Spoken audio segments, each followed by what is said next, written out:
My channel. आज मैं अपनी भांजी के मुंडन में जा रही हूँ, तो अभी सब लोगों का वेट कर रही हूँ। देखते हैं कब सब लोग आते हैं और उसके बाद मैं सीधे आप लोग से मिलूंगी विद्यापति धाम में, जो कि बहुत ही फेमस स्थान है।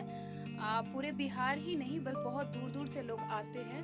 तो चलिए आज आप लोग भी यहाँ पे शिव जी की बहुत बड़ी मूर्ति है, विद्यापति धाम के नाम से बहुत ज़्यादा ही फेमस है।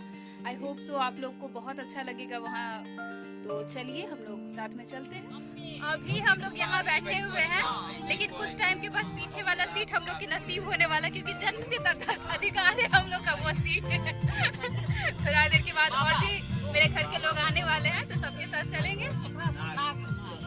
हम लोग फिर पहुँच गए अपने ही सीट पे, जैसे कि पीछे मैं और गुनगुन, हम लोग को लास्ट में यही सीट नसीब होता है। मेरी बड़ी माँ भी आ गई हैं, ये उनकी भाभी है, ये मेरी माँ है और ये मेरी छोटी बुआ है। और भी घर के बहुत से लोग से मैं मिलवाऊंगी। और चलिए फिर मिलते हैं सबसे।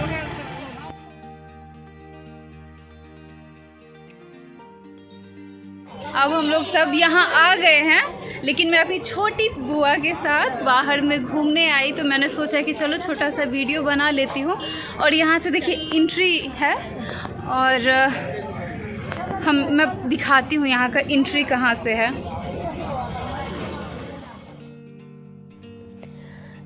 इस मंदिर में सभी देवी देवताओं की मूर्तियाँ हैं, और साथ ही खास करके ये जगह विद्यापति जी के लिए बहुत ही फेमस है उनके नाम पे। विद्यापति एक बहुत ही प्रसिद्ध कवि थे और बहुत बड़े शिव के भक्त थे, जिनसे प्रसन्न होके शिव जी भी उनके यहाँ नौकरी करने के लिए तैयार हो गए थे। पूरी कहानी जानने के लिए हमारे साथ आगे तक बने रहें। यहाँ पे मंदिर में उपयोग होने वाली सारी सामग्री आपको बहुत आसानी से यहाँ मिल जाती है। देखिए यहाँ पे जो शादी होती है, यहाँ दूल्हे का सेहरा भी दिख रहा है। जो बड़ा वाला भगवान जी का मूर्ति है वो हम लोग देखने के लिए जा रहे हैं, तो आइए मैं दिखाती हूँ आप लोगों को। पीछे आप देख सकते हैं भगवान विष्णु, हनुमान जी और शिव जी की इतनी बड़ी मूर्ति। हनुमान जी के पैर के नीचे से बहुत बड़ा मंदिर है। अभी हम लोग यहाँ आए हैं, यहाँ पे सभी देवताओं की मूर्ति है, लेकिन अभी कोरोना की वजह से अभी मंदिर में ताला लगा हुआ है इस साइड से, तो मैं आपको बस बाहर से दिखाने की कोशिश करती हूँ। यहाँ पे आपको हर ग्रह, हर देवी देवता की मूर्ति आपको मिल जाएगी। जैसे आप देख सकते हैं नंदी, कामदेव, सूर्य, शनि, मतलब हर एक देवी देवता की यहाँ पे आपको मूर्ति दिख जाएगी। अब हम लोग अंदर जा रहे हैं, जहाँ पे हमारी भांजी का मुंडन हो रहा है, और वहाँ पे पूजा पहले होगी, और वहाँ हम लोग अब चलेंगे।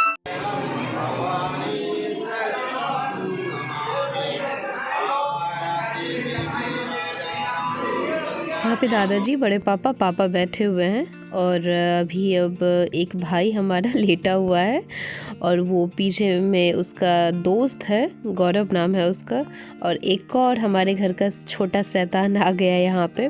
पापा और बड़े पापा एक साथ बैठे हुए हैं, और ये मेरी शैतान है छोटी सी, इसी का मुंडन होने वाला है, और जीजा जी पूजा पे बैठे हुए हैं।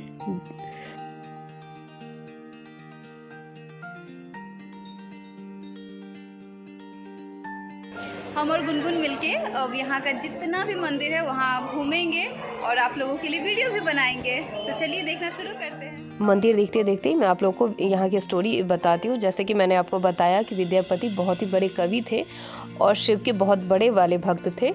तो जैसे कि उनकी भक्ति देख के शिव उन पे इतने प्रसन्न हो गए कि वो उनके साथ रहना चाहते थे। उनके घर में नौकर ही बन के सही, लेकिन वो उनके साथ रहना चाहते थे।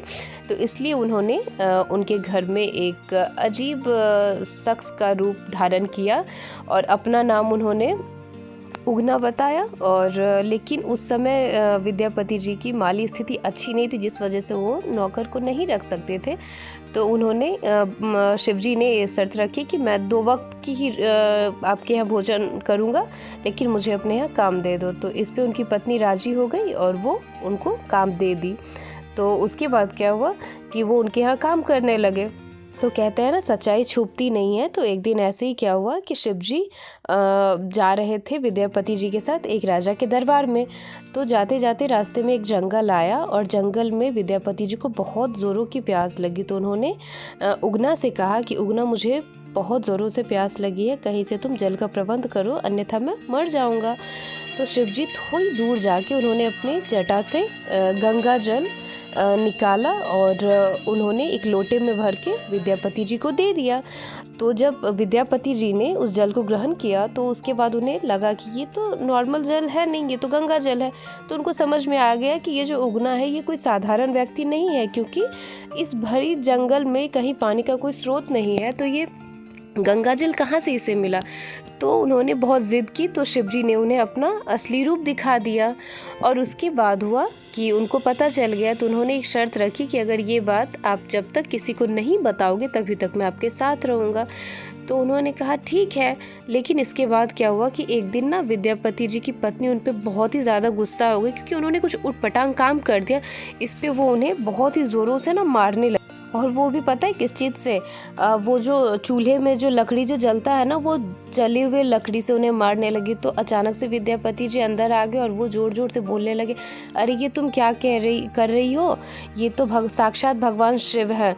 तब जाके बस ये बात जैसे उनकी पत्नी को पता चला तो शिव जी वहीं से विलुप्त हो गए और उसके बाद वो वहाँ से चले गए। उसके बाद विद्यापति जी उन्हें बहुत ढूंढा बट वो उन्हें दर्शन नहीं दिए। लेकिन जब विद्यापति जी बहुत उनके लिए व्याकुल हो गए तो उन्होंने शिवलिंग के रूप में अपने आप को स्थापित कर लिया उनके गांव में। तो कैसी लगी स्टोरी कमेंट करके ज़रूर बताना। आजा बिट्टू, आजा मौसी के साथ। आ गई, इसी का आज मुंडन हो जाएगा, ये लड़की से लड़का हो जाएगी आज। है ना बिट्टू? अपना नाम बताओ तो बाबू। मेरा नाम है आराध्या झा। और आज क्या है तुम्हारा? शादी।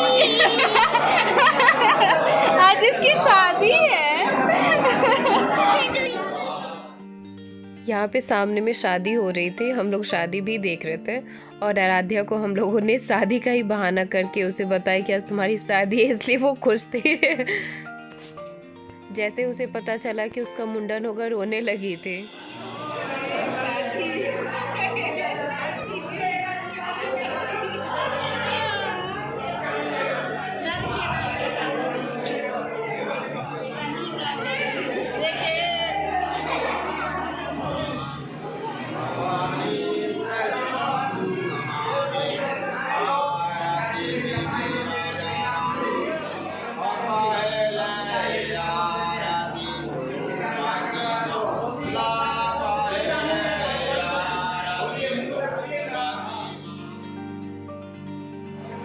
इसी के बाबू का मुंडन है।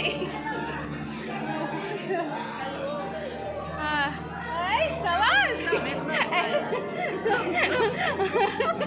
हमारे परिवार के लोग सब ऐसे ही हैं, सबका दांत खुला होता, सिर्फ मेरा ही नहीं।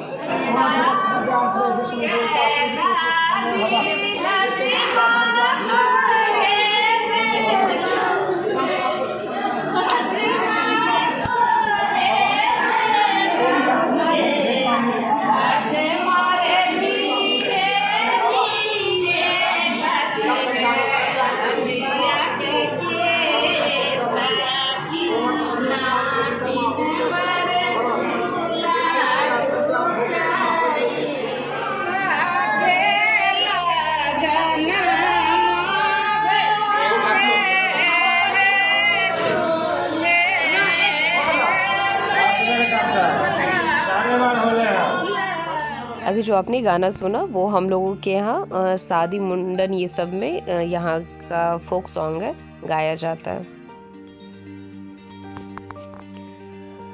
बाल कटने के बाद हम लोग के यहाँ एक रस्म होती है कि जो भी बच्चा या बच्ची जो भी होती है उसके सिर पे दही और हल्दी का लेप लगाया जाता है। वही लेप हम और दिव्या दी दोनों लगा रहे हैं। बाद में गुनगुन भी आएगी और घर के जितने भी लेडीज़ हैं सब लोग आद्या को हल्दी और दही का लेप लगाएंगी।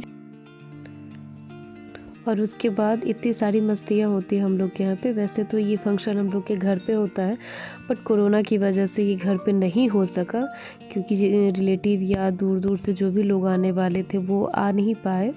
इस वजह से मंदिर में ही एक छोटा सा कार्यक्रम के तौर पे ये किया गया। वैसे घर पे बहुत ही धूमधाम से होता है। अब सब लोग लगा रहे, और अब देखिए मम्मी और बुआ की मस्ती शुरू हो गई।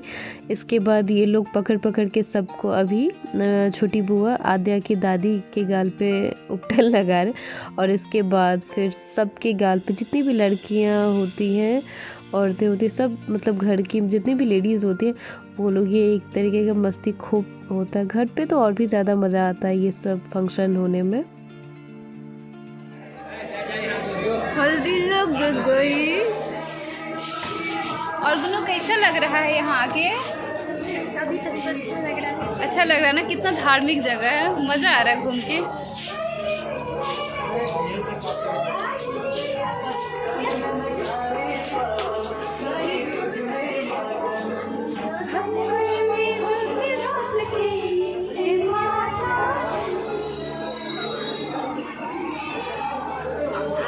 दोनों एकदम एक जैसे लग रहे हैं, मौसी और बेटी एक जैसी लग रही है। चली। लगभग सब लोगों से तो आप लोग मिल ही लिए हैं। अभी भी घर के बहुत से लोग से मिलना बाकी है, जो कि मैं छठ में मिल पाऊँगी आप लोगों को। मेरे घर में बहुत से लोग हैं। तो कैसी लगी वीडियो आप लोगों को तो कमेंट करके बताइएगा। ये बहुत ही प्रसिद्ध धाम है। तो वीडियो अच्छी लगी हो तो लाइक कर देना और मेरे चैनल को सब्सक्राइब कर देना। फिर मिलते हैं नेक्स्ट वीडियो में। तब तक के लिए खुश रहिए और खुशियाँ बांटते रहिए, और ऐसे ही मेरी वीडियो के साथ एंजॉय करते रहिए।